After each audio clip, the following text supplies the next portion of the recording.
just bang, I was down and forward, just like that.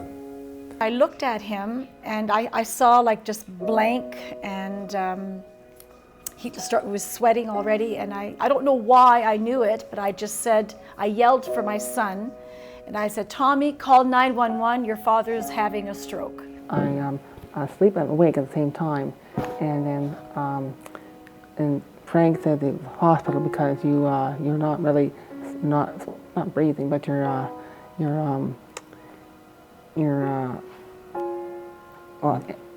you were responding. Yes. Before Joe had his stroke, I didn't know what aphasia was. I had never heard of the word aphasia, didn't have a clue what it was. And then of course you learn very quickly when you have to. I couldn't talk, no. When I was in an emergency, the nurse asked me, what's 1 + 1? I don't know. And that's when I realized I was in trouble. I will always remember the doctors telling me that she'd suffered a devastating stroke and that it had caused irreversible brain damage. So that was pretty scary to hear that, wasn't it? Yeah, yeah. I remember your dad visiting you in the hospital, and he'd say, just talk, just say something. Why? And he'd look at me, why doesn't he just say something? And I say, Dad, he can't. He can't say it. That's why he's not saying something. Nothing at all, nothing at first.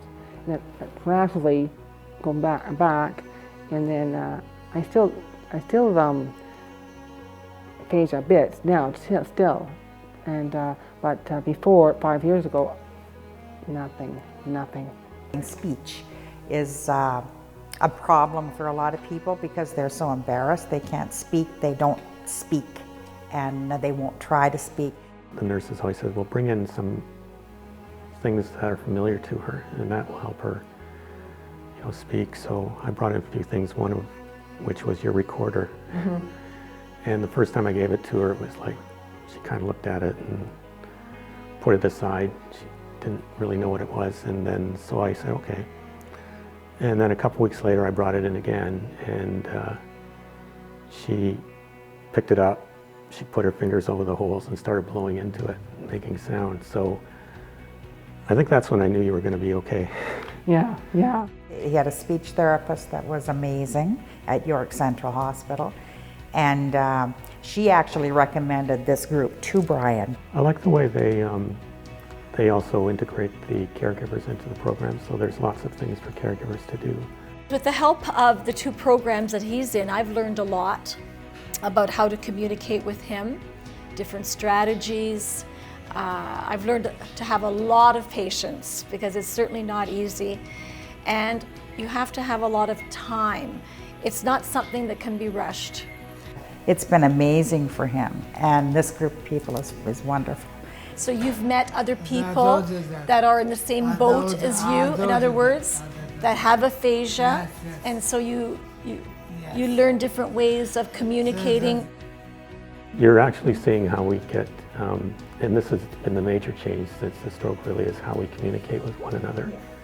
And it's much easier now than it was a few years ago, not only because there's been improvement, but I think I've become better at listening and kind of understanding what she's trying to say. I've been coming here for years, so I see improvement with guys or people, and that just, I'm thinking I used to be there at that level, and just tell the people, and just you have to wait time and patience.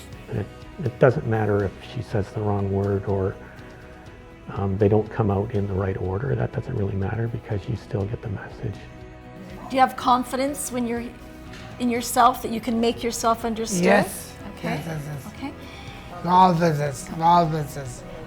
And don't you help other people here too? Yeah. Don't you help? Yeah, that's very good. Yeah. Coming here has helped me because I like to help others. I think it's been instrumental in terms of her own development, just relating to other people. And it's given you the confidence to do, we were talking about this morning, it's given her the confidence to do things that she probably wouldn't have done without being part of this program. Yeah.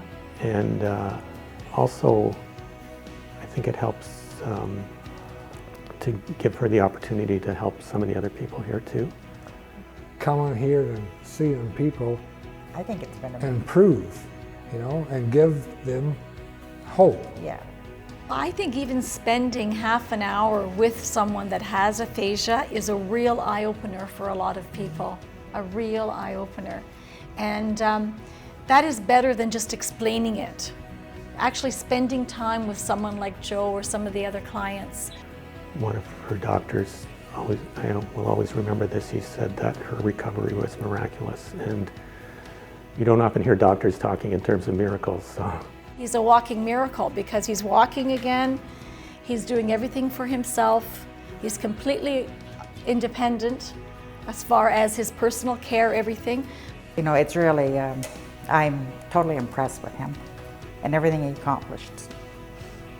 It's about all I can say. We're very grateful to the 2 programs that Joe is in, and in particular to the aphasia program here in Maple, because it really has given Joe a lot of self-confidence. I don't think he would have the confidence that he has now had it not been for these 2 programs. Keep up the great work that you've been doing with the March of Times. It's really made a difference in our lives.